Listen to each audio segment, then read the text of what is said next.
4 years ago, before I even had face cam, before I even had a general microphone, I was just recording off of my laptop's microphone. Heck, I think before I even had OBS, I picked up a game from a series that I know and love for the Wii U called Mario and Sonic at the Rio 2016 Olympic Games. This game was just amazing. I had a lot of fun with it. They added a hub world, which was really cool. They added more playable characters that I didn't think would be playable. And not only that, this was also the time where I decided to try out something new. I decided that this would be the first playthrough where I used custom thumbnails. And if you guys don't remember what these custom thumbnails were, it was actually the loading screens of the game where I would put my own characters, generally from Gorilla Cyclones or Quincord. This was even before Florali. And I would take the little loading screen guy, I would put that character's head on there, and I would make the body into that character's outfit.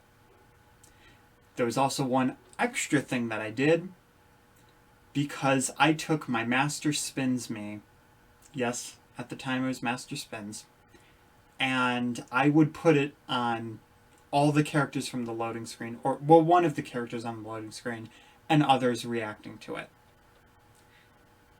And I don't know if it was this, I don't know if it was luck, but for some reason, random episodes from this playthrough just exploded. Well, exploded in my terms of exploded.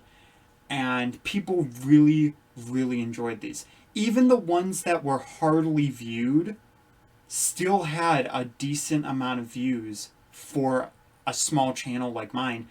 And it was crazy. It was insane. It was up there with the games like Tipping Stars and Pac-Man World Rally. And not only that, this was also the game where I created another me, a female version of the Master Spins Me called Jewel Spins. This game truly started a whole entire new beginning for my channel. And while we're not huge PewDiePie money swimming pool type of channel, I do feel like this game definitely helped me as a content creator, as well as I just really enjoyed it.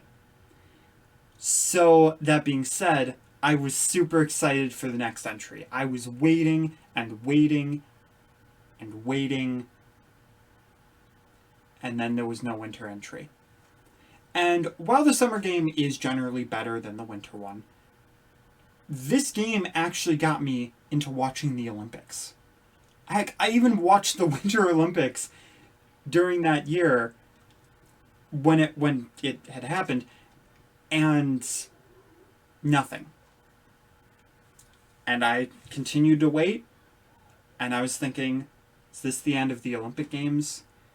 Is this it? This was such a good game, had so much potential. They could have built on it. It could have been better. And then one fateful day, there was an article that I saw talking about it that said Sega had exclusive rights to make the Tokyo 2020 Olympic Games. And one of those titles... It's a Wii U game, calm down. But one of those titles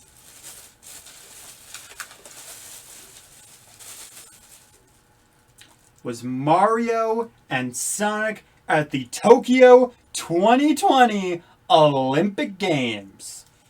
Or, I guess, just Mario and Sonic, or Tokyo 2020. Yeah, the title keeps changing. It keeps getting more confusing. I don't understand. But that is right. We are back with some more Olympic Games. And this is one of the shirts that I got during that Rio playthrough. So I figured it was very fitting to wear this today. And I don't have other Olympic shirts. So, there's that. Alright, guys, let's just really quickly get this open. And surprisingly, even though I'm sure this is going to be a very good game, this game is actually...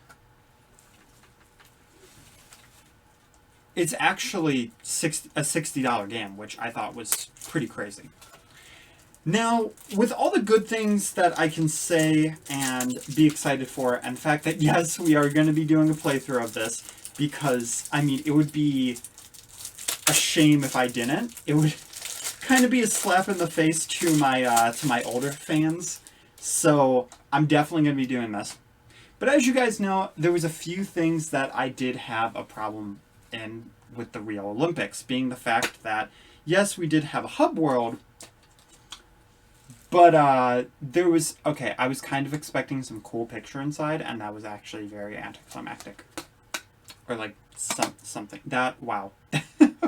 For such a cool box, too. Like, look at that. Look at how awesome this box is. I was expecting, like, a little bit of flair, but no. No. Oh, this has a Nintendo Switch Online. Alright, that's cool. So I guess you can play some events online. Which, no, actually, it might just be the ranking system. Could be that too. But one thing that I felt, okay, I had some gripes about the Rio game. Now, as you guys know, I said that Rio was so close to being the best Mario and Sonic Olympic games. But, the hub world, as cool as it was essentially useless. And very pointless. There wasn't a lot you could do in there, and it was kind of a bummer. It was still really cool, but I had wished they kind of fleshed it out more. Not only that, I never realized there was no dream events. That is something that this game has fixed. There are dream events as well as 2D classic events, which is just insane and super cool. Now, the other big gripe that I had, unfortunately, not one that got fixed. Event-specific characters. These are characters that you have to unlock, which is a great system, but they only are playable for one event.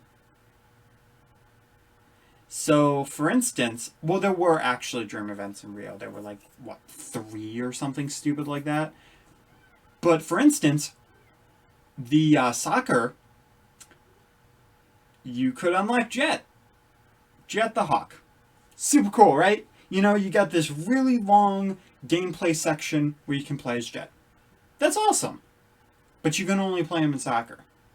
Now go to 100 Mile. The one where you just spend 10 seconds either shaking the Wiimote or mashing a button and you just run as fast as you can till you hit the end.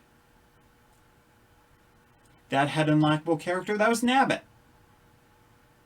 You can only play Nabbit for 10 seconds in one event. You could play it over and over again, but it was one event. And that really bothered me. If it had been a few events, sure, I can get over it. But I would much rather than be like, okay, here's 4 new characters that you can unlock for everything, instead of, okay, here's 20 more characters, but you can only play them on one event. So it's kind of a bummer, but even so, I am super, super excited for this game, and I hope that you guys are as well. You do have a lot of new events in here, so yeah, there's going to be a lot that we see, and now we can take out the... I hate when games do this. I hate when it's just blank space and nothing else. I love in the Mario games when there's something there, like the Luigi's Mansion box, where there's a picture, or there's instructions. It's not necessary, it's just a nice, cool detail. Because heck, for the Luigi's Mansion one, if you really wanted to, you could flip it, and it would actually be a fairly reasonable, like, change type of thing, even though you shouldn't. It would still work if you really wanted to.